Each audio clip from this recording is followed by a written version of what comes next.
se sabe que produce mucho lo que es la pérdida de peso. Entonces los pacientes en general van a estar ya muy delgados, extremadamente delgados por la misma condición de la enfermedad y porque es una enfermedad que ataca a personas inmunosuprimidas. Entonces en este grupo también están las personas con desnutrición. Entonces vamos viendo lo que son las competencias. Ahora vamos a lo que es el tema como tal. Entonces, como introducción vamos a ver quién descubrió lo que es la tuberculosis. En realidad la tuberculosis es la enfermedad, pero ¿quién la produce? La produce una bacteria llamada Mycobacterium tuberculosis, que fue descubierta por este señor acá, denominado Robert Koch, ¿ya? Nació en 1843 y fallece en 1910, ¿ya? Él ganó el premio Nobel de Medicina en el año 1905, entonces es un personaje muy importante para nosotros, ¿ya? Dice que él es un microbiólogo alemán, ¿ya? Y precisamente se hizo famoso porque descubre a la bacteria productora de la tuberculosis en el 24 de marzo de 1882. Por eso no sé si recuerdan, la doctora este año hizo un video alusivo al Día Mundial de la Tuberculosis en esta fecha. Pues se recuerda el descubrimiento del bacilo de Koch, llamado, ¿no? Así se le denominó al Mycobacterium tuberculosis, porque fue descubierto por este señor. Otra característica es que él mismo descubre el bacilo de la cólera en el año 1883, ¿ya? Y también desarrolla los postulados de Koch, ¿ya? Eso es lo más importante, ¿ya? Entonces, ¿quién descubrió el bacilo de Koch? Robert Koch. ¿No? También les dice que fue el primero en demostrar con certeza que una enfermedad específica como el anthrax fue causada por un microorganismo específico, ¿ya? Entonces, es algo importante porque antes no se sabía que las enfermedades podían ser producidas por un microorganismo específico. O sea, el anthrax es específico del bacillus anthracis. ¿Ya? Ahí se descubre que una bacteria puede producir un cuadro específico. El Mycobacterium tuberculosis es específico de la tuberculosis, sea tuberculosis pulmonar o extrapulmonar. Ya lo vamos a ver. ¿Ya? Empecemos con lo que es la tuberculosis. Es una enfermedad social. ¿Por qué social? ¿Será porque se transmite por las redes sociales? No. Es una enfermedad social. ¿Se imaginan? Todo con TV. Ya. Es una enfermedad social porque es una enfermedad que se va a transmitir en ambientes hacinados. ¿Ya? Si en este lugar, esperemos que no, en este laboratorio hay un paciente TB y está todo cerrado y no hay aire circulando, ese paciente es bacilífero, va a estar tosiendo, va a estar expectorando y va a estar botando bacilos, por eso se le dice bacilífero, ¿ya? Y podemos nosotros adquirir la enfermedad. ¿De qué va a depender eso? De nuestro sistema inmune. Si es que alguno, por ejemplo, digamos cielo, últimamente ha estado perdiendo mucho peso y digamos que cielo tiene fibromialgia, ¿ya? Una enfermedad crónica, o tiene lupus, y a ella la tratan con corticoides, ¿ya? Le dan dexametasona, hidrocortisona, entonces ella es una persona inmunosuprimida. Y si hay un paciente por acá, digamos, que tiene TB y está botando bacilos, es un paciente bacilífero, esos bacilos a través de las gotitas de flujias, las gotitas respiratorias, van a llegar a cielo. ¿Y ustedes creen que cielo no se va a contagiar? ¿Se va a contagiar? Esperemos que no. Perdón, cielo. Pero a lo que me refiero es que va a depender mucho del sistema inmunitario de las personas, ¿no? Y se va a transmitir así en lugares hacinados, donde hay mucha gente. Por eso es que en la cárcel, por ejemplo, en Panasola, sea cualquier cárcel que ustedes imaginen, es un ambiente de hacinamiento. Y es bastante común ver pacientes que son ingresados, que estaban en centros penitenciarios, que por el hacinamiento adquirieron la enfermedad. Además que en esos sitios pues, se sabe que no tienen una alimentación adecuada, ¿no? Entre otros factores. ¿Ya? Entonces es una enfermedad social. Infectocontagiosa producida por especies del género Mycobacterium. Eso es otra cosa, chicos. El Mycobacterium es un género, ¿ya? Y la tuberculosis no solo va a ser producida por el Mycobacterium tuberculosis, también ha habido casos de Mycobacterium bovis y otras micobacterias que son consideradas no patógenas, que son emergentes. Justamente este año participé de un congreso, un seminario de año, en donde exponían casos de Mycobacterias emergentes, que normalmente eran especies que en el pasado no producían enfermedad, pero se han estado reportando casos de enfermedad, de tuberculosis producida por estas micobacterias que originalmente eran no patógenas. Entonces, está evolucionando, ¿no? Y eso es un poco peligroso, porque estamos viendo que están emergiendo ciertos microorganismos que antes no producían enfermedad. Nos dice que puede ser de evolución crónica, puede ser controlada y curada. El Estado, chicos, cubre el tratamiento gratuito de la tuberculosis, ¿ya? Pues ya lo vamos a ver más adelante compuesto por 4 fármacos. Y eso tienen que saberlo de memoria. Pero si no es tratada, chicos, esta enfermedad puede llegar a ser mortal, ¿ya? Como es una enfermedad crónica, esta en algún punto va a llegar a producir fallas multiorgánicas y puede llegar a matar a nuestro paciente, ¿no? Entonces, es por eso que el tratamiento es gratuito, chicos. Ahora, nos dicen que ya dijimos que la tuberculosis va a ser producida principalmente por el Mycobacterium tuberculosis. ¿Cuál es su forma de transmisión? A través de las gotitas respiratorias, ¿no? Son inhaladas por el paciente. Este paciente está infectado con el Mycobacterium tuberculosis y está tosiendo, y ese paciente a través de la tos está expectorando gotitas respiratorias, las cuales van a ser inhaladas por este otro paciente y de esa forma adquiere la infección, ¿no? Y nos dice que en menor medida también por el Mycobacterium bovis, chicos. Esta es otra especie de Mycobacterium que también se ha reportado casos, ¿no? Pero es mucho menor, solo de 0,5%, ¿ya? Pero es posible. Y sin mencionarles que ya les mencionaba, una de las especies emergentes. Ahora, nos dice que la tuberculosis en el mundo, aproximadamente el 33% de la población mundial la presenta en su forma latente. O sea, imagínense, 33% de todas las personas van a presentar la tuberculosis en forma latente, pero latente. ¿Qué quiere decir latente? No hay presencia de enfermedad, ¿ya? Puede haber infección, recordemos que infección no es sinónimo de enfermedad, ¿verdad? Nosotros podemos tener un microorganismo en nuestro cuerpo, pero no va a presentarse ni signos ni síntomas, por ende no se presenta enfermedad, como dice Yuri. ¿De qué va a depender esto, Sharin? ¿Perdón? ¿De qué va a depender el hecho que una enfermedad esté latente y no se desarrolle? De que un microorganismo esté latente en nuestro cuerpo y no desarrolle enfermedad. ¿De qué va a depender?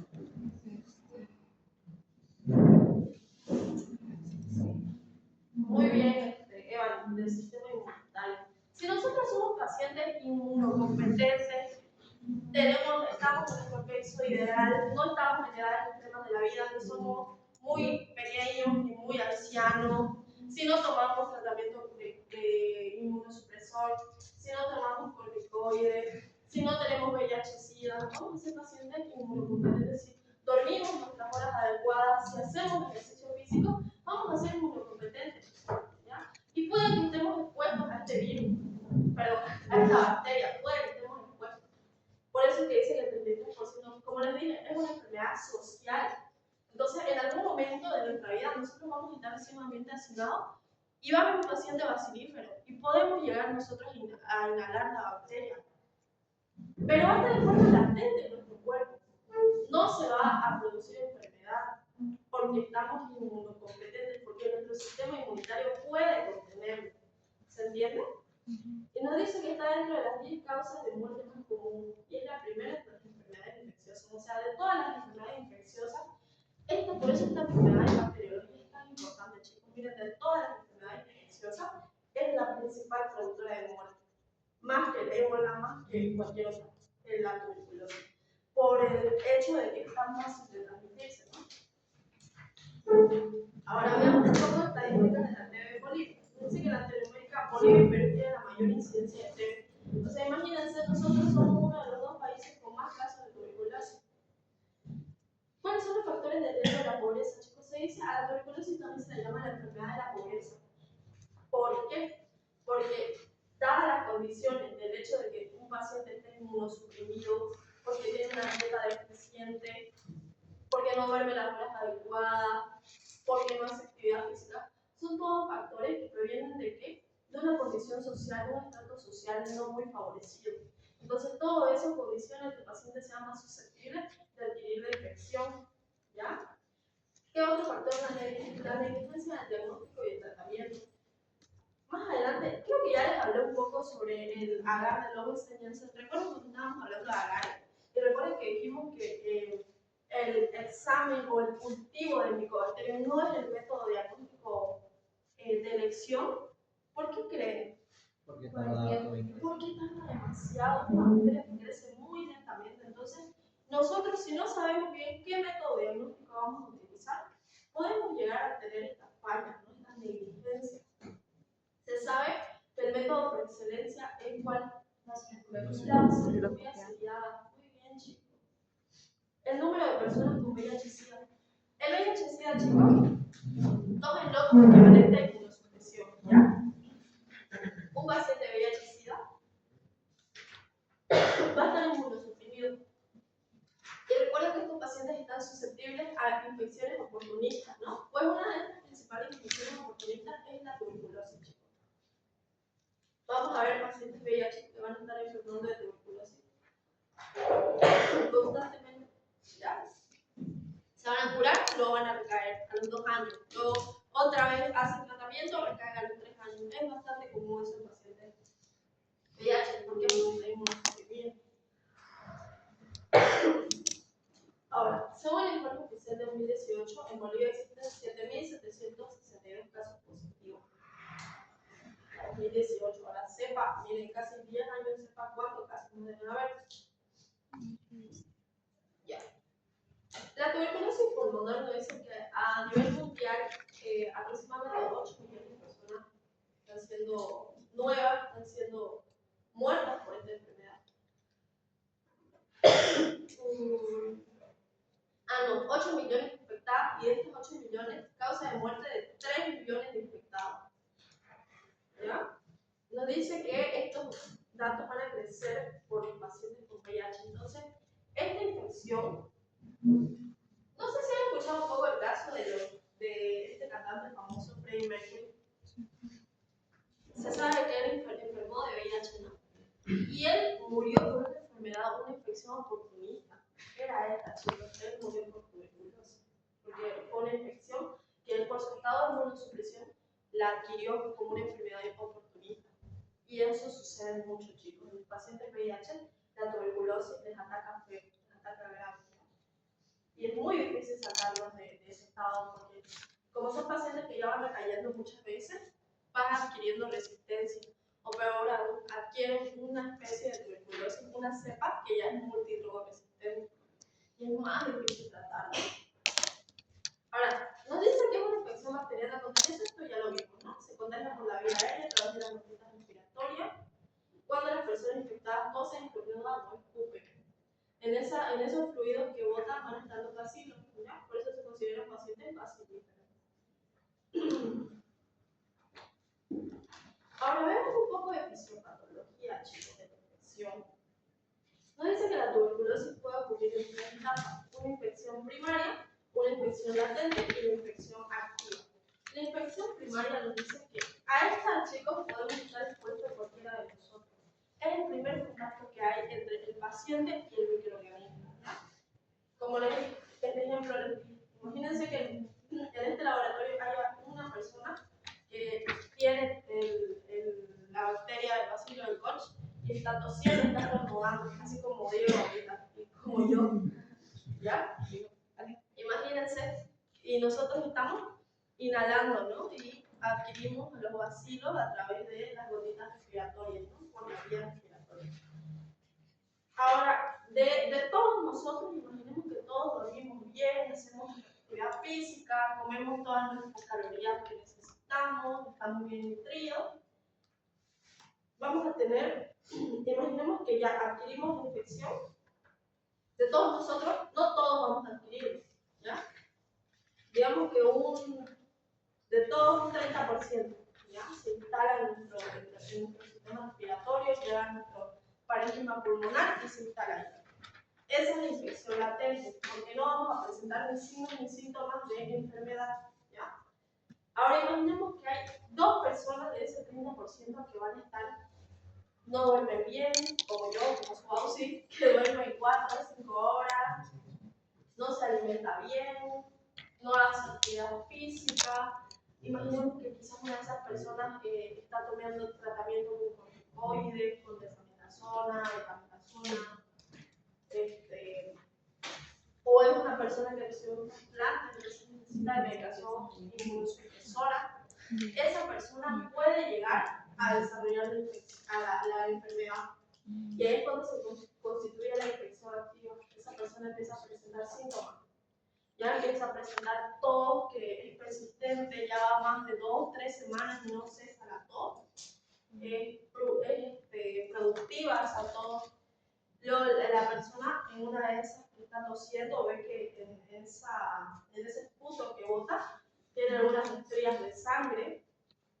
Además, en la noche el paciente se levanta así con un ataque de tos y suda. Eso se llama diaforesis nocturna. También es un síntoma. Presenta fiebre también, puede presentar fiebre intermitente, pérdida de peso, en menos de un mes pierde casi 10 kilos. Entonces esa persona ya está presentando clínica de tuberculosis, ¿no? Entonces me dice, miren, la infección primaria por Mycobacterium tuberculosis no suele producir una enfermedad aguda. Alrededor del 95% ingresa en una fase latente. Entonces, miren, solo el 5% de las personas enferman de tuberculosis, de las personas que adquieren la bacteria, que son personas, como les digo, inmunosuprimidas, ¿no?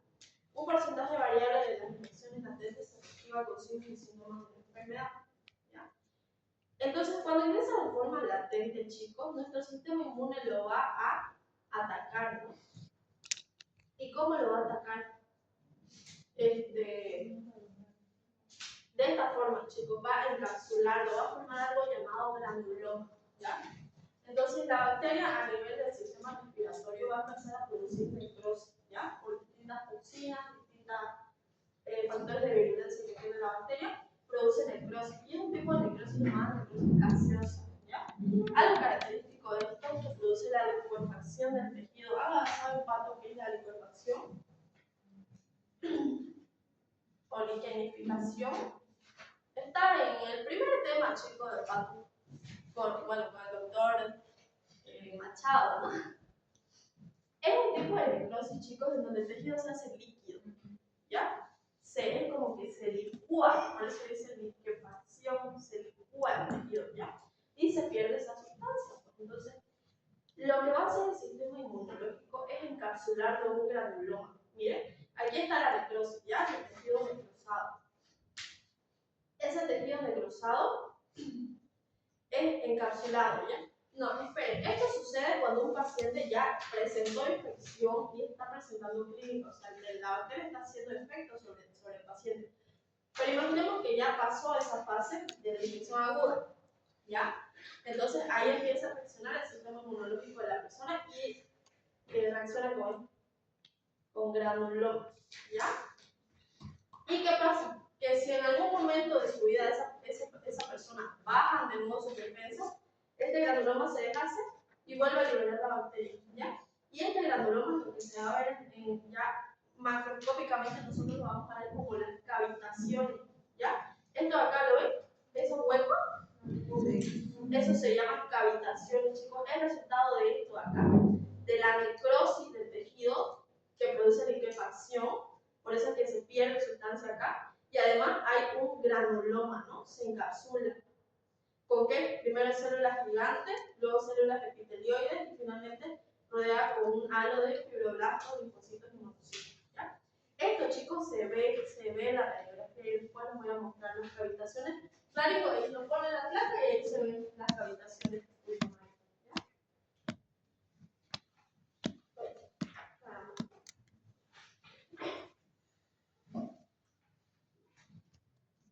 Ya, entonces miren, acá es lo que ya vimos. Una vez se expone a la bacteria, puede haber tres escenarios. Eliminación de la infección, porque somos personas que estamos inmunocompetentes, vamos a eliminar a la bacteria, ¿ya? Por nuestra inmunidad innata o adaptativa, o sea, nuestro sistema inmune pierde. Con infección latente va a suceder lo que les dije, va a haber necrosis del tejido, pero no van a encapsular, ¿no? Hay un control inmune de infección. Pero ¿qué pasa si esa cápsula, si nosotros bajan la defensa, esa cápsula se disuelve y vuelve a liberar? Y pasamos a esta fase de infección activa, que es la primera infección, ¿no? Es la primera vez que se va a presentar los signos y síntomas de la infección. Ahora, como les dije, la infección latente, hay un control granulomatoso por formación de granuloma, que puede ser por un control continuo de la infección o puede haber una reactivación. Lo que les decía, el paciente recae muchas veces, ¿no? Normalmente eso pasa en pacientes con VIH-Sida. Entonces vamos a ver, ya chicos, vámonos de lleno a lo que es la sintomatología de la tuberculosis. Hay síntomas generales, es decir, que son sistémicos, ¿no? Principalmente fiebre, va a haber fiebre alta persistente, una fiebre que va a ser intermitente, no va a ser oscilante, es una fiebre que va a ser mala, ¿ya? Y que no va a cesar con nada. O sea, puede que cese, pero vuelve, ¿entiendes? Diaporesis nocturna, sudoración, eso es diaporesis. Si la doctora le pregunta, no le diga sudoración, dígale diaporesis, porque recuerden que a ella le gusta que hablen por términos médicos, ¿no? Y eso igual les va a funcionar bastante al ánimo en su práctica de diseño. Pérdida de peso, adelgazamiento, chicos. Las personas pierden peso en cuestión de días, semanas, menos de un mes pueden perder hasta 8 o 10 kilos. O sea, es importante la pérdida de peso. Astenia, el paciente se siente cansado. Claro, no está perdiendo peso, chicos. ¿Será que el paciente va a estar vigoroso? No, va a estar así cansado, va a ir al trabajo sin ganas, no va a hacer sus actividades de manera plena. Anorexia, chicos, el paciente va a estar súper delgadito, y eso les dije al principio. En la sala de neumología de San Juan, que es ahí donde vamos a hacer testes con el doctor Terraza, todos los pacientes son pacientes TB positivos y son pacientes muy efectivos, súper delgaditos, característicos. ¿Ya? Y escalofrío. Claro, como el paciente presenta fiebre, esto es todo, o sea, presenta fiebre, luego presenta sudoración como respuesta de esa fiebre, entonces el resultado va a ser escalofrío, ¿no? Y ahora los síntomas locales, el más importante creo, chicos, que es este acá. Tos con expectoración por más de 15 días, ¿ya? Si un paciente a ustedes les llega a la consulta y le dice, doctor, tengo mucha tos, lo primero que ustedes van a preguntar en la anamnesis es, ¿hace cuánto tiene esa tos? El paciente le va a decir, doctor, tengo esta tos hace más de 3 semanas. Ah, eso ya es harto tiempo, ¿no? Entonces, nosotros, ¿cómo lo vamos a catalogar? Una vez nos diga tos de más de 3 semanas, paciente sintomático respiratorio. Muy bien, paciente sintomático respiratorio. Todo paciente con tos de más de 15 días, automáticamente es paciente sintomático respiratorio. Sospechamos primeramente de tuberculosis hasta que se demuestre lo contrario. ¿Ya? Por eso siempre hay ese chiste, ¿no? De que llega a la consulta, paciente, ¿cuál es su síntoma? Tengo mucha tos, doctor. ¿Hace cuánto? Hace más de 15 días. Y se pone el barbijo. Ya. Puede haber hemoptisis. ¿Qué es la hemoptisis, chicos? Tos productiva con sangre, ¿no? El doctor Terraza nos dice que la sangre es de color rojo vivo, rutilante, ¿ya? Así la llaman. Rojo rutilante, así es la sangre de la hemoptisis, ¿ya? Un rojo vivo. ¿Qué es la disnea? Dificultad respiratoria. Entonces el paciente va a tener mucha dificultad y dolor en el pecho, ¿ya? Entonces, estos son los síntomas principales. Tos con expectoración por más de 15 días, con hemoptisis, diaporesis nocturna y fiebre. Ah, y adelgazamiento periódico. Sí o sí, ¿ya? Entonces, cuando ustedes vean casos clínicos, estos síntomas ya saben. Ahora, tenemos diferentes métodos diagnósticos. Todo esto tenemos métodos diagnósticos, ¿ya? El principal es la clínica. Como les dije, si ustedes saben hacer una buena anamnesis, un buen interrogatorio, un buen examen físico, van a poder evaluar un paciente y pueden identificarlo incluso sin el laboratorio, ¿ya? Pero en este caso es importante hacer el laboratorio, solo que la clínica nos da una orientación mucho más específica. Ya nosotros vamos a saber más o menos darles una idea de qué resultado vamos a tener, ¿no? Entonces, clínica, tos persistente, pérdida de peso, fiebre y sudoración nocturna 2 días por semana, ¿no? Entonces, esto es lo que ya vamos a ver, ¿ya? La prueba de la tuberculina, chicos, es una prueba de hipersensibilidad retardada. Esta prueba más que todo se hace paciente que ha sido expuesto a la bacteria antes, ¿ya? Si es que tiene reacción. Esto se mide por algo, que es una inyección subdérmica, ¿ya? Aquí a nivel, generalmente en la parte interna del antebrazo, es una inyección subdérmica donde se inyecta esto, el PPD, que es el péptido, dice, el derivado proteico purificado, ¿ya? Se inyecta acá de forma subdérmica y se observa cuál es la reacción. Se mide por algo, con una regla. Si es de más de 5 milímetros, ¿sí? De 5 milímetros, la reacción alérgica que hay se considera positiva, prueba de tuberculina positiva, quiere decir que el paciente ya se ha expuesto a la bacteria mucho antes, ¿no? Y si es menos, es que no, ¿ya? La prueba es más que todo para ver eso. La radiografía de tórax, chicos, es un método que nos va a ayudar bastante, ¿ya? Y es bien bonito, chicos, aprender a interpretar radiografía. Y más adelante, si puedo, lo voy a enseñar. Pero ¿qué es lo que principalmente vamos a ver en la radiografía de tórax de un paciente con tuberculosis? Infiltrados y cavitaciones, chicos.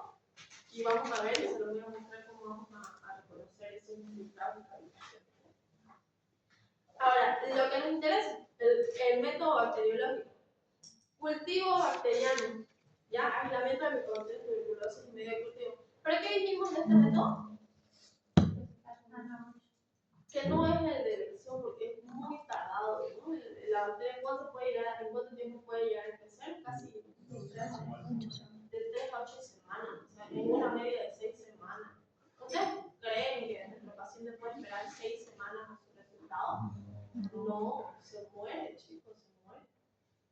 Y la tinción de Ciel-Nielsen, chicos, que esto, la tinción de Ciel-Nielsen es lo que va a constituir la vaciloscopía, ¿ya? La vaciloscopía es equivalente a tinción de Ciel-Nielsen, ¿ya? Se hace una tinción de Ciel-Nielsen con el esputo del paciente con 3 muestras de esputo, por eso se llama vaciloscopía seriada, y se observa, ¿no? Y se busca, ¿qué se busca en la vaciloscopía? Algo vacilo. Ya, al vacilo. Leucocito. No. Ese es el examen de... Bien, está bien. Vamos a buscar algo. Pero, ¿cómo se llaman estos vacilos? ¿Sabes que son vacilos, no? Vacilo de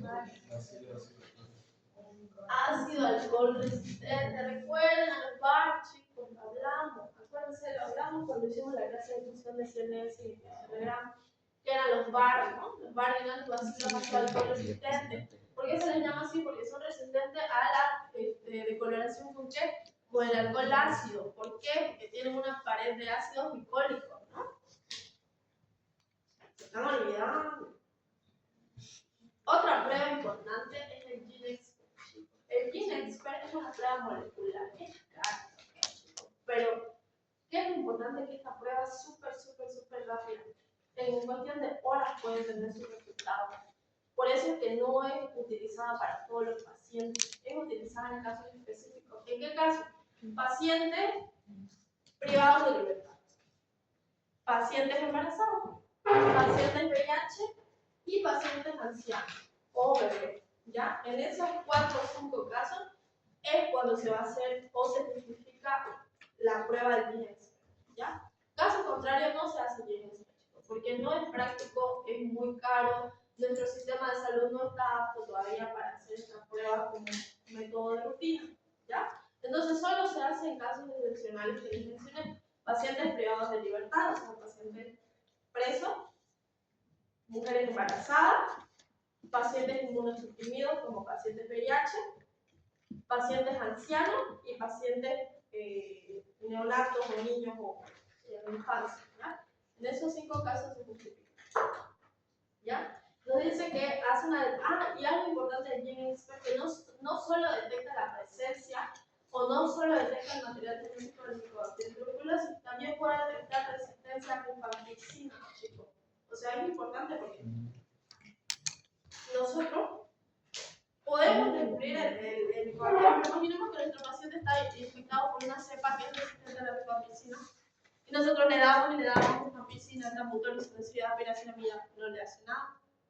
Entonces esta prueba es para observar la resistencia que ese paciente puede llegar a tener a la rifampicina, ¿ya?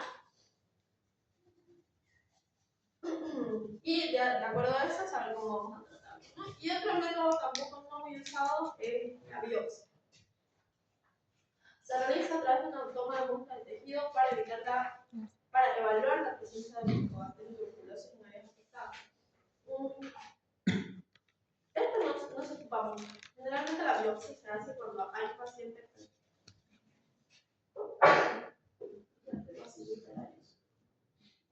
Cuando hay un paciente que tiene TB pulmonar, diagnóstico de TB, pero se sospecha que ha habido una exacerbación hacia los tejidos pleurales, ¿ya? La biopsia generalmente se hace de la pleura. A mí me ha tocado presenciar cómo hacer una biopsia de pleura para poder evaluarlo. El caso de ese paciente era con sospecha de neoplasia, pero igual se hace la prueba para hacer un cultivo, no, perdón, para hacer un cultivo de esa muestra y poder evaluar si hay presencia de tuberculosis en la pleura. ¿Ya? Entonces, ahora, como les digo, chicos, las tuberculosis no son específicamente de los pulmones, ¿ya? Puede haber tuberculosis extrapulmonar, como les decía, de la pleura es un ejemplo, pero puede haber tuberculosis en muchas otras partes del cuerpo. Nos dice que aparece cuando una lesión tuberculosa erosiona un vaso sanguíneo y disemina los vacilos tuberculosis a través de la corriente sanguínea hacia todo el cuerpo. Cuando sucede esto, chicos, va a viajar por el torrente sanguíneo del vacilo y puede llegar a diferentes partes. La más cercana es la pleura, ¿no? Y es bastante común, como tuberculosis extrapulmonar, una tuberculosis pleural. ¿Ya? ¿Cuál va a ser la característica de esta tuberculosis? Y me atrevo a que examen de semiocheco. Es que el paciente no va a tener una vaciloscopía positiva, va a tener una vaciloscopía negativa muchas veces, ¿ya? Puede migrar también a lo que es el peritoneo y se da una tuberculosis peritoneal. También es muy común, yo lo he visto en el servicio de neumología, los pacientes están acíticos, ¿no? Tienen ascitis. Y ese líquido acítico se le hace un citoquímico de líquido acítico. Ella, igual más adelante lo vamos a ver, constituye 5 o 6 pruebas más o menos, que se evalúa el ADA, se evalúa la pesquisa de las neoplásicas, cultivo de genes comunes, cultivo de paramicobacterias tuberculosis, GeneXpert, son varias pruebas, ¿ya? Pero se realizan pruebas de ese líquido acítico y muchas veces ese líquido sale con material purulento, ¿no? Sale incluso hasta tabicado muchas veces, o sea, eso quiere decir que ese líquido ha estado ya mucho tiempo con una infección persistente, ¿no? Puede haber igual tuberculosis meningia, puede mirar las que son las meninges, puede darse también lo que es la tuberculosis ósea, puede haber tuberculosis, hay muchos tipos de tuberculosis cutánea también, entonces puede mirar a muchos sitios. Miren, aquí está, tuberculosis meningia. Se acompaña de parálisis de los nervios oculomotores, el tercer y el cuarto paso. ¿Ya? Y signos de irritación meningia. ¿Cuáles son los signos de irritación meningia, chicos? ¿Cómo? Rigidez de nuca, ¿ya? Fiebre. No.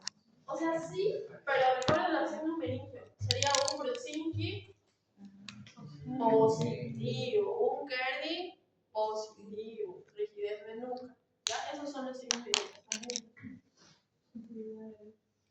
Ya, fotofobia puede ser.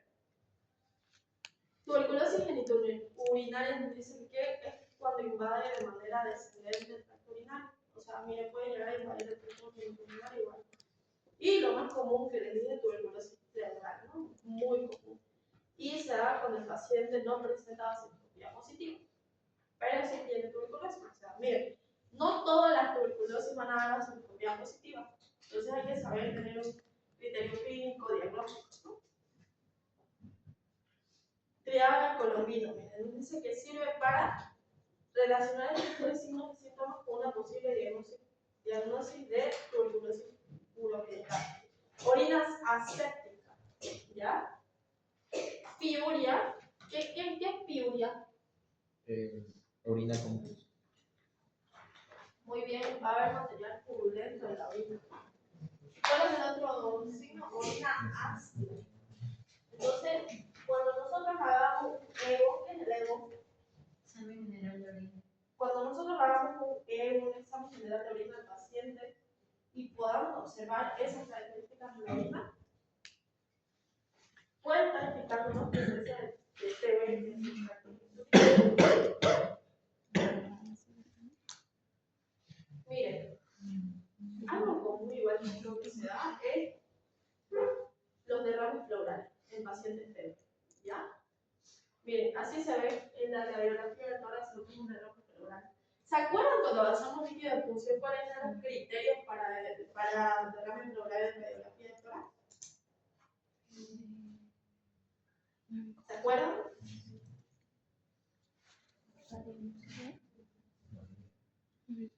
Borramiento.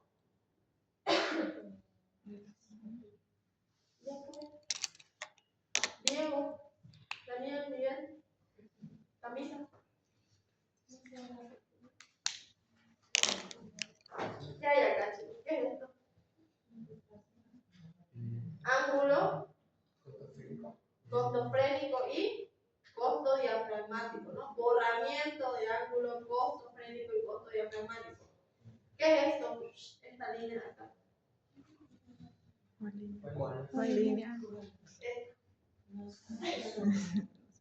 que no se ve tan bonita, pero ya, esta se llama, chicos, línea o curva parabólica de Diamond, ¿ya? ¿Cuál línea no se ve en imagen? Esto de acá, chicos. ¿No se ve?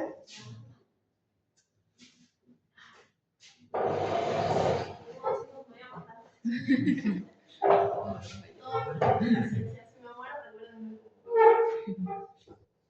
Ya. Esto de acá, chicos. Esta curva se llama curva parabólica de Diamond, que es el segmento que divide la área radiopaca del área radiolúcida. ¿Qué quiere decir esto? Que todo lo que esté debajo de esta línea, lo radiopaco, va a ser líquido. Y todo lo que esté por encima, radiolúcido, es aire.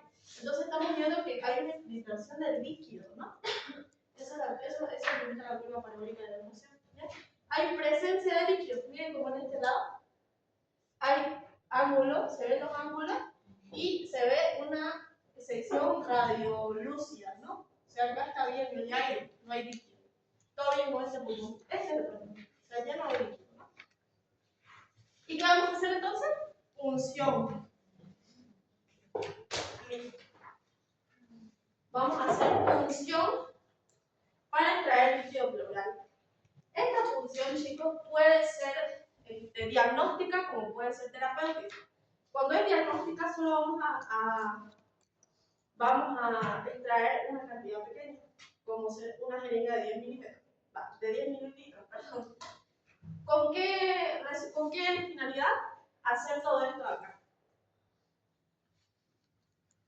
Se hace la toracocentesis, ¿no? Y estas son todo lo que vamos a hacer, chicos. Todos estos estudios. Primero, citoquímico del líquido pleural. Segundo, cultivo y antibiograma del líquido pleural, ¿ya? Y vamos a buscar precisamente el Mycobacterium tuberculosis. El tercero es el ADA más el lactato de hidrogenasa del líquido pleural, ¿ya? Con esto, ¿qué vamos a buscar? Con el ADA y la NADH, chicos. Criterios del AI, ¿ya? Vamos a sacar criterios del AI para evaluar si se trata de un exudado o un transudado, ¿no? Cuarto, citología patológica del líquido pleural. Pesquisa de células neoplásicas. Aquí vamos a buscar lo que son células neoplásicas, chicos, si hay presencia de cáncer, por ejemplo. Y el quinto es el cultivo de Mycobacterium tuberculosis del líquido pleural, ¿ya? Todos estos son los de rutina que sí o sí deben saber para pedir, ¿ya? Siempre que se hace la toracocentesis se extrae líquido, sí o sí estos 5 pasos se hacen, ¿ya?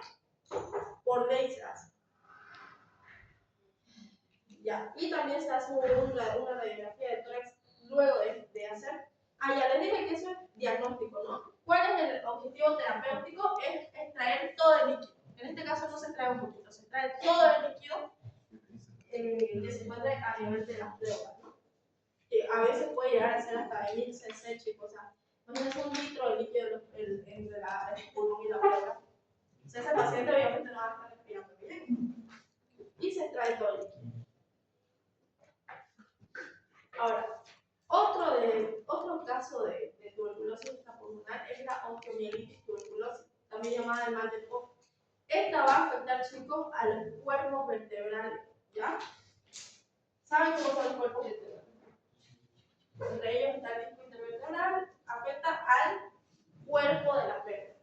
Se llama mal de Pope, ¿ya? Entonces, si yo les pregunto en el examen, ya saben, mal de Pope. Tuberculosis, tipo de tuberculosis intrapulmonar que afecta a los cuerpos vertebrales, mal de Pope, ¿no?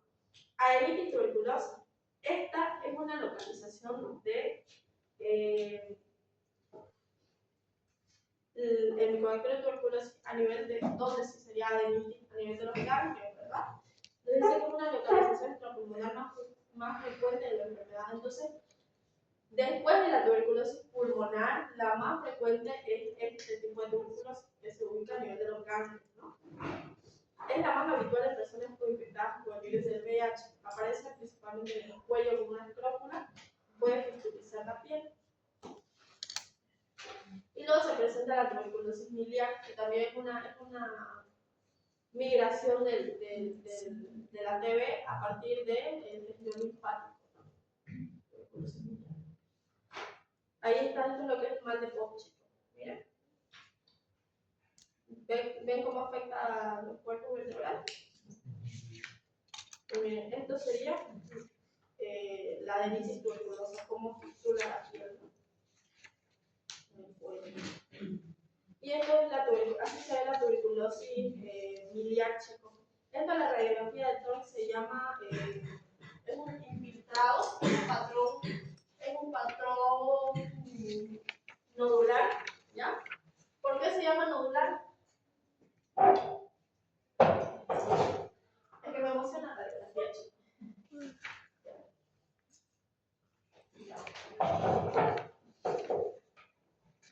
¿Por qué se llama patrón nodular? Porque son micronódulos, ¿no? ¿Lo ven?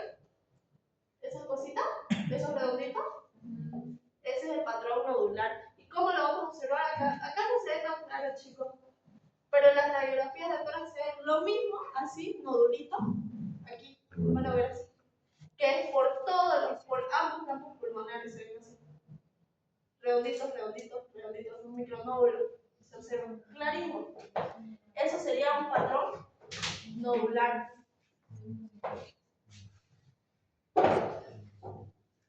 ¿Ya? Hay otro tipo de patrón que es el patrón reticular. El patrón reticular son como rayas. Ese es más común en fibrosis pulmonar, ¿verdad? El patrón reticular es el fibrosis. El patrón nodular es el TB miliar. Y así se observa. Nodulitos. Esto de acá es una tuberculosis entérica, chicos. Miren, todas estas son las asas intestinales y miren, acá se ve cómo hay granulaciones, ¿no? Ahora, vamos al diagnóstico. El diagnóstico por excelencia dijimos que va a ser la vaciloscopía seriada, ¿no? Que es también conocida como la lesión de Sierniense y es una prueba confirmatoria de tuberculosis. Nos sirve para identificar VAR. ¿Qué era VAR? Bacilo. ¿Por qué se llama seriada? Aquí es vaciloscopía seriada, porque se requiere 3 muestras de puntos. Ojo, miren, atención, estas 3 muestras se toman en 3 momentos diferentes. La primera es al momento de la consulta. En la primera consulta se toma la primera muestra. La segunda es en la mañana siguiente, a primera hora. Y la tercera muestra se toma al momento de entregar la segunda muestra. ¿Ya? Son esas 3 muestras que se van a realizar. Y obviamente ya sabemos cómo es la tensión de Sierniense, ¿no? Así se observan los VAR. Los vacilos ácidos resistentes son resistentes a la alcoholización con el alcohol ácido.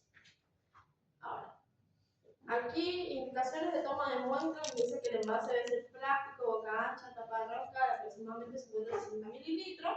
Debe etiquetarse con el nombre del paciente, la fecha de recolección, diagnóstico de tratamiento y el número de la muestra. Se debe indicar al paciente que antes de realizar la muestra se enjuague la boca con agua. ¿Con qué finalidad esto?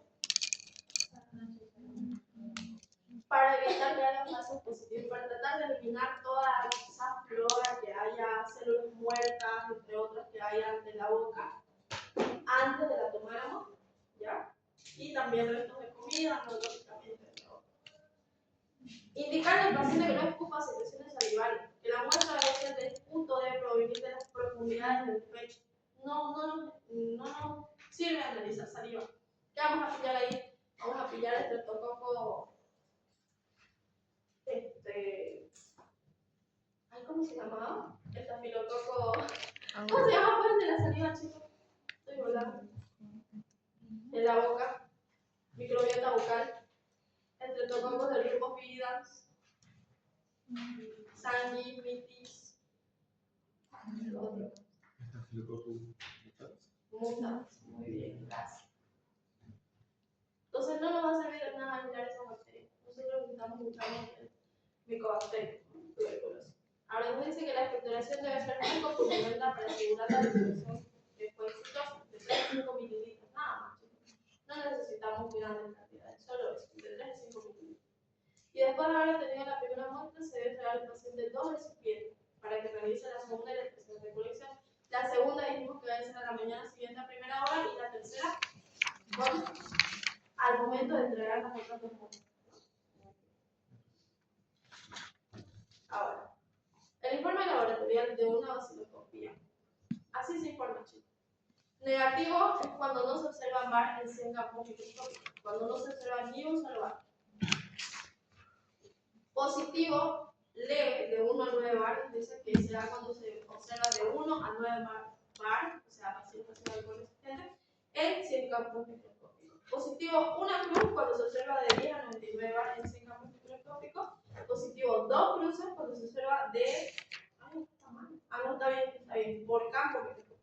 Ya no, miren, acá al principio era por 100 campos microscópicos. Aquí es de 1 a 9 VAR por cada campo microscópico. Y positivo 3 cruces, o sea, ya esto ya una inspección muy avanzada, es cuando se observan más de 10 VAR por campo microscópico, ya no por 100, por campo. Ahora, el cultivo de la muestra, chicos. Este, como les dije, no está utilizado, pero se ve que se utiliza en algunos casos. ¿En qué caso se va a utilizar? En tuberculosis, que es MDR. Muy bien, multidroga resistente. En caso de tuberculosis multidroga resistente y en caso de tuberculosis extrapulmonar vamos a hacer el cultivo. ¿Se emplea qué medio de cultivo? Low Jensen y o Gawa Kudo, ¿ya? Como dijimos, es bastante tardado, puede tardar entre 4 a 6 semanas. El GeneXpert nos dice que se basa en una amplificación de ácidos nucleicos, o sea, básicamente un PCR. ¿Ya? Es un PCR. ¿Qué era el PCR? Reacción. Cadena de la polinización. Muy bien. Un estudio que analiza material genético, ¿no? Busca material genético de qué? De la bacteria. Y además que nos dice que va a codificar el gen RPOB, que codifica la resistencia a rifampicina. O sea, si hay presencia de este gen, que es el que codifica la resistencia a la rifampicina, lo va a detectar el gen, ¿ya? Es una prueba rápida y automatizada que puede utilizarse, tarda 2 horas. Es súper rápido, pero como les dije, es costoso, ¿no? Y como les dije, solo se va a justificar este método diagnóstico en estos casos. Pacientes retratados, o sea, pacientes recaídas, por ejemplo, de ser pacientes VIH, ¿no? Personas privadas de libertad, ahí está lo que decía, personas presas, y pacientes VIH positivos. En estos 3 casos se justifica. Pacientes retratados, o sea, pacientes que han sufrido recaída o que no han tenido adherencia al tratamiento. ¿Qué quiere decir eso? Que abandonaron su tratamiento, ¿no? Probablemente en ese caso sí sea multidroga resistente. Ahora, el diagnóstico de TB dijimos que era por PCR, reacción en cadena de la polimerasa, que se da en el GeneXpert, ¿no? Y así se informa, mira, el GeneXpert. Y acá dice Mycobacterium tuberculosis detectado. Entonces, este es un GeneXpert positivo. Resistencia a rifampicina no detectada. Entonces, un G-Expert positivo sin resistencia a rifampicina. Aquí está lo que les decía la prueba de la tuberculina, chicos.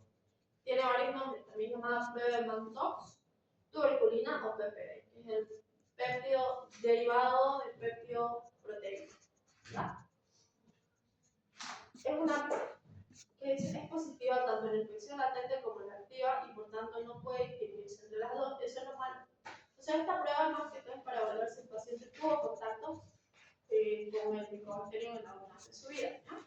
Es una reacción de hipersensibilidad retardada. La prueba es positiva cuando la zona de vibración es de mayor de 5 milímetros y en 15 milímetros en sujeto vacunado. Entonces, observa, no se hace, por vía subcutánea se hace la inyección del PPD y se observa la vibración, ¿no? El grado de reacción alérgica. Si es más de 5 milímetros positiva y si es más de 15 milímetros positiva en pacientes que han recibido vacuna. Entonces ya tenemos nuestro diagnóstico al paciente, ya le hicimos el diagnóstico, vaciloscopía seriada, salió positiva. Vamos a hacer tratamiento. El tratamiento, chicos, se hace con 4 fármacos de elección. Antes eran 5, pero se quitó a uno, que es la streptomicina. Y esta es una pequeña mnemotecnia para que ustedes lo memoricen, ¿ya? Mira, esta se quitó la streptomicina. HD, isoniazida. E de etambutol. R de rifampicina y Z de piracetamidasa, Hertz. Ese siempre, chicos, toda la vida el diagnóstico, el esquema de primera línea de tratamiento de tuberculosis. Isoniazida, etambutol, rifampicina, piracetamidasa. ¿Ya? Nos dice que estos fármacos son altamente hepatotóxicos, chicos. Se ve mucho lo que son los RAFA. ¿Alguien sabe qué es un RAFA? Reacción adversa al fármaco antituberculoso. Muy bien, reacciones adversas a fármacos antituberculosos, ¿ya? Son reacciones alérgicas o reacciones de toxicidad que se dan en algunos pacientes. Estos RAFAs pueden ser cutáneos como pueden ser también hepáticos. Y me ha tocado igual ver pacientes cuando iba a mis prácticas de serio que han tenido RAFA. Son reacciones adversas a los fármacos. Principalmente RAFAs hepáticos. Los pacientes que empiezan a tener daño hepático, falla hepática, empiezan a tener ictericia.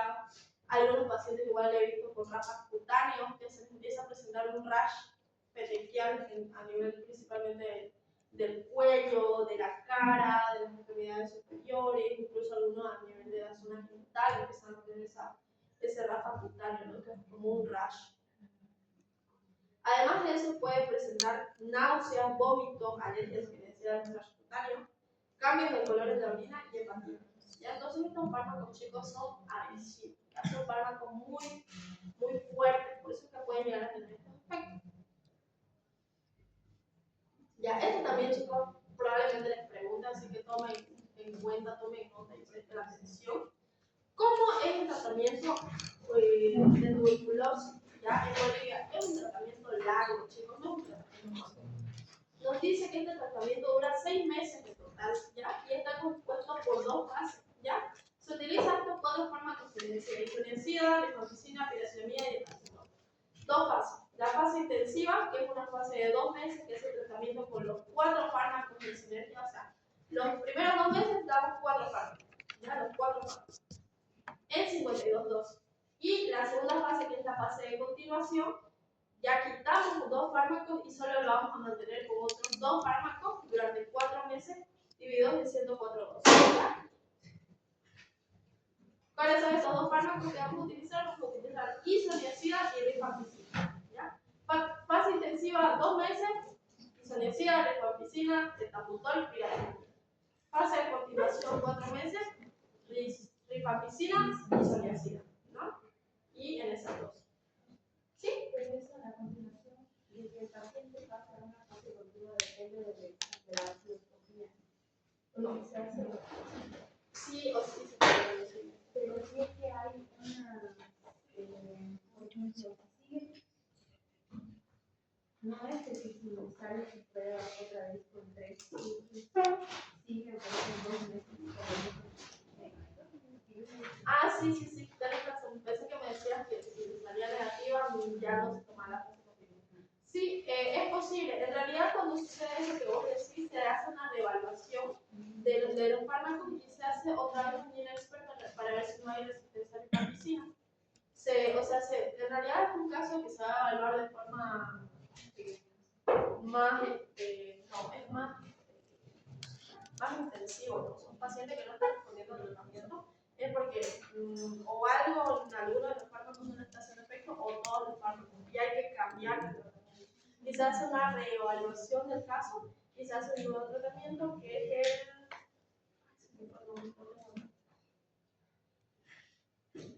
no tengo una historia clínica, pero se hace un cambio, ¿ya? Porque probablemente ese paciente sea multidrogoresistente, por eso no está reaccionando ese fármaco. Y se hace un nuevo esquema personalizado para ese paciente, ¿ya? Pero en general el tratamiento dura 6 meses, se hace una fase intensiva de 2 meses y una fase continua de 4 meses, ¿ya? La administración es diaria en una sola toma, el tratamiento es directamente observado. O sea, ¿qué quiere decir esto, chicos? Que el paciente cuando tome su medicación, el paciente no puede ir al hospital y decir, deme los medicamentos para un mes. No, sí o sí tiene que ir todos los días a tomar su medicamento, porque tenemos que cerciorarnos que el paciente tome su medicación. Porque nosotros le podemos dar fármaco para un mes, pero ¿qué nos asegura que el paciente lo va a tomar? Nada, entonces sí o sí el paciente tiene que ir hasta el hospital a tomar su medicación. Y debe tomarlo de lunes a sábado con descanso de todo el mundo. Ahora, aquí está lo que dice. Puede haber resistencia, van a haber cepas resistentes, chicos. Y tenemos en 3 fases. Primero, va a haber tuberculosis resistencia a rifampicina, ¿ya? Es cuando hay solo resistencia a la rifampicina con posible resistencia a otras drogas, ¿ya? Se detecta usando métodos fenotípicos o genotípicos principalmente. El gene expert nos detecta la resistencia a rifampicina. Entonces, si nuestro paciente tiene resistencia a rifampicina, no vamos a usar rifampicina en el tratamiento, ¿ya? Ahora, algo más grave, pueden hacer silencio, chicos, escuchan muchas cosas. Estoy explicando. Gracias. La tuberculosis multidrogoresistente es la tuberculosis que puede tener resistencia al menos a 2 fármacos, que pueden ser isoniazida y rifampicina. O sea, con que nuestro paciente tenga ya resistencia a 2 fármacos del esquema de primera línea, ya tenemos que cambiarlo, chicos. Tenemos que hacer un tratamiento personalizado a ese paciente. Es probable que el paciente haya tenido abandono del tratamiento y haya querido retomarlo, por eso es que tiene resistencia. Entonces, estos pacientes generalmente son pacientes que no han tenido buena adherencia al tratamiento. Y luego tenemos un caso más grave, que es la tuberculosis extremadamente resistente. Es una tuberculosis con resistencia además a fluoroquinolona. O sea, este tratamiento que vamos a realizar es un tratamiento específico para este paciente que ya supera los esquemas de primera y segunda línea, ¿verdad? Y las probabilidades de muerte son muy altas en estos pacientes. Y hablamos de lo que son los graves. Ahora vamos a los casos clínicos. Recién van a pasar a los casos clínicos. Sí, doctora. Comenzaron tarde. Comenzamos a las 7:10. Varón de 45 años con tos productiva de más de 3 semanas, fiebre vespertina, sudoración nocturna y pérdida de peso. ¿Por qué se sospecha de tuberculosis?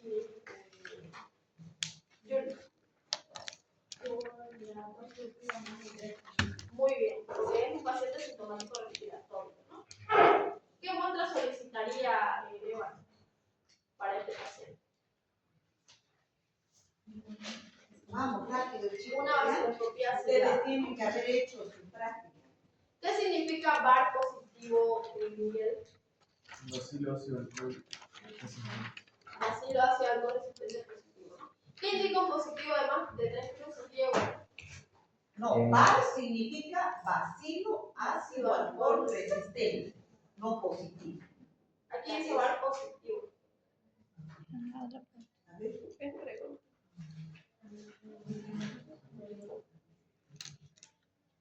Ah, ¿qué indica positivo? 3 cruces, dice. Arriba. Ah, positivo, ¿qué? ATV dice. ¿Cómo pues? ¿Qué significa VAR positivo? O sea, una vaciloscopía positiva, eso significa VAR positivo. Baciloscopía positiva, paciente bacilífero, en otras palabras. Yo no he hablado eso en teoría. Gracias. ¿Qué indica un positivo de 3 fluce, Diego? Que hay más de 10 asilos por campo microscópico. Muy bien. Más de 10 así. ¿Qué conducta clínica corresponde? eh,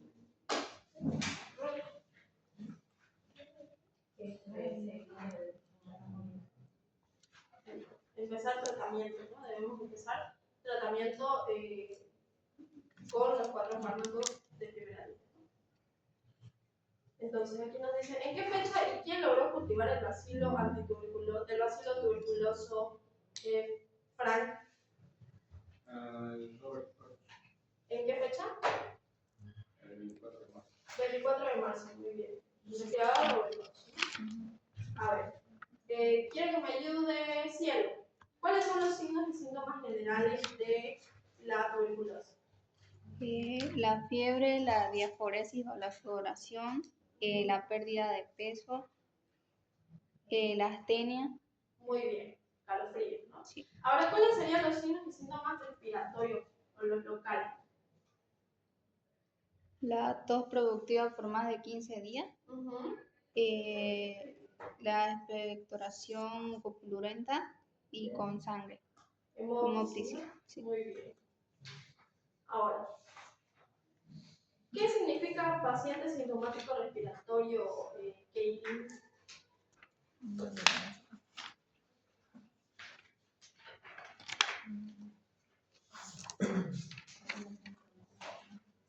Muy bien, Eva. Paciente con tos productiva por más de 15 días, ¿no? Que no se sacó nada. ¿Qué es un paciente bacilífero? Eso se lo estuve diciendo mucho, Mariela. Es un paciente con tuberculosis pulmonar que elimina varios recursos que pueden contagiar la enfermedad. Muy bien. Paciente que elimina bacilos de manera continua. ¿Qué es la baciloscopía seriada, Yuri? Es un medio de diagnóstico de cáncer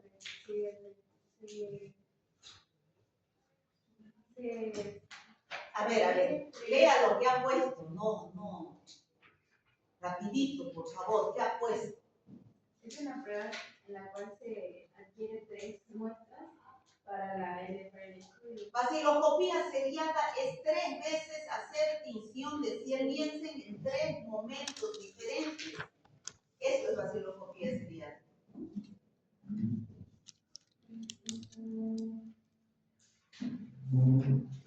Siga. Gracias. Y, Shamila, ¿cuáles serían los métodos bacteriológicos utilizados para el diagnóstico? Económico. No, ¿qué métodos está diciendo? No está diciendo que económicos o no. Baciloscopía, señorita. Parece que no está en clases. ¿Quién está hablando? ¿Quién es? ¿Quién es? Levante la mano, por favor. Qué falta de seriedad. ¿Usted? Señorita, baciloscopía, a ver, decir. Ponga pues baciloscopía. Baciloscopía y cultivo son los métodos bacteriológicos. Cultivo en Lowenstein-Jensen. Y los serológicos es el GeneXpert, PPD, hay prueba de ELISA para tuberculosis. Vamos. A ver, que me ayude. Cualquiera. Usted, a ver, señorita, usted, la de lentes. ¿Natalia? Ya. ¿El tuberculosis pulmonar qué muestra solicitamos? ¿Qué muestra solicita cuando usted sospecha que el paciente tiene tuberculosis pulmonar? Muestra. Es punto, eso es una muestra. ¿El tuberculosis meningia? Muy bien. ¿El Tuberculosis urinaria? urinaria Muy bien. y tuberculosis ganglionar. Punción de ganglio. Fusión ganglionar. vaciloscopía del diagnóstico de tuberculosis. A ver, la otra señorita. Natalia. ¿Cuáles son Si los tienen temas? examen hoy día, no, ya han dado, pues, ya se han olvidado de ello. Es el problema de no ir a clases. Señorita, a usted le estoy hablando. Conteste, por favor. ¿Cuáles son las ventajas de una vaciloscopía? Yo lo he dicho en clases. Es rápida, ¿qué más? Económica y fácil de realizar y de observar. Esas son las ventajas, señorita, anote. Y vaya a clases. ¿Cuál es la atención que se utiliza para empezar la vaciloscopía? Ciencia de ciencias. ¿Qué significa VAR? Bueno, acá ya está, ¿no? Vacilos ácido autorrecipiente. ¿Por qué se denominan así, Miguel? Porque son recipientes de coloración coagulósica. A ver, pasa. ¿Cómo se observa el hogar en una tensión de cielo piensa? Ya, vamos. A ver, acá el esquema, ¿cuál es la intención de la esputo? ¿Cuántas muestras de esputo debe llevar el paciente? Es 3 muestras. ¿Cuándo? Yo lo he explicado en clase. ¿Cuándo? Usted. Uno es al momento de la consulta, otro ya el día siguiente, que es la primera mañana, y otro ya se podría acercar la segunda mañana. Cuando está entregando la segunda muestra. Está bien. Ya, vamos. En la orina, una muestra, ¿no? La orina, una muestra, pero de 24 horas. ¿Qué quiere decir? Que en un frasco de una botella de 2 litros debe orinar todas las orinas desde las 8 de la mañana hasta las 8 de la mañana del día siguiente. Y reunido eso, se tiene que llevar al laboratorio. ¿Por qué tanta muestra de orina? Porque no todo el tiempo, porque hay muy pocos vacíos y hay que concentrar mayor cantidad de muestras. La muestra que más cantidad de vacíos tiene en tuberculosis es la muestra de esputo, cuando el paciente tiene tuberculosis pulmonar. ¿Y el líquido cefalorraquídeo? Es una función de líquido cefalorraquídeo normal, como ya lo vimos, de 2 a 3 ml, ¿no? ¿Qué antimicrobianos conocen que son específicos para esta enfermedad infecciosa variante? Muy bien.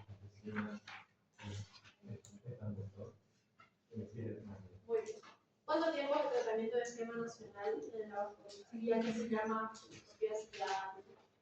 El tratamiento es primeramente de 2 meses con los 4 medicamentos y después de 4 con rifampicina y isoniazida. 6 meses en total. ¿Qué se llama vaciloscopía ciliar?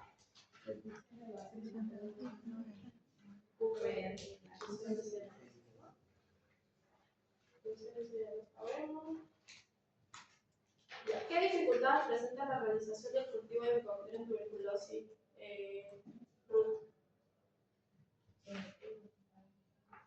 Que se tarda bastante el cultivo de Sí, en media de 4 a 6 semanas, ¿no? Cada uno crece de 18 a 24 horas, muy lento.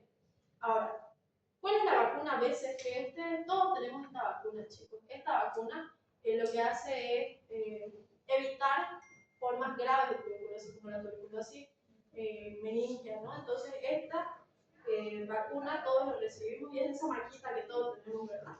Es llamada, ¿cómo se llama? Carmen Güell, ¿no? ¿Para qué se utiliza? Dijimos para Prevenir formas graves. prevenir formas graves de TB. ¿Cuáles son las formas graves? ¿Se utiliza para tuberculosis pulmonar? No, extrapulmonar. No, es familiar, sistémica y meningia. ¿Y qué es lo que se inyecta?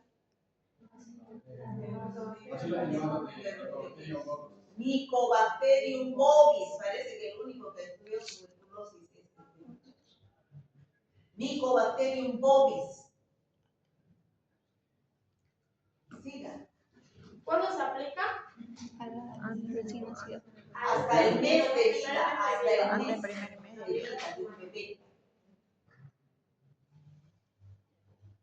A ver, este caso típico nos dice que es un varón de 55 años con una historia de 6 meses de fiebre, necrosis nocturna y pérdida de peso.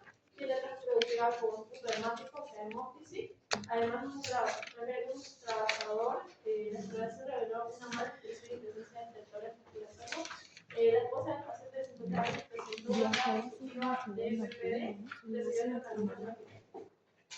¿Qué significaría por eso? Sudoración, ¿no? ¿Qué es el punto hemático? Miguel. Es la expulsión del punto con presencia de sangre. Muy bien. ¿Y qué era PPD? A ver, Janet. Prueba de 50 Derivado proteico.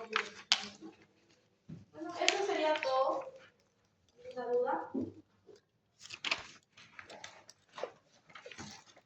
A ver, voy a entregar sus exámenes para que los firmen, ¿eh? El doctor te entrega otra en el amarillo. ¿Quién tiene que llevar? Ah, yes. Me lo firman al lado de la nota.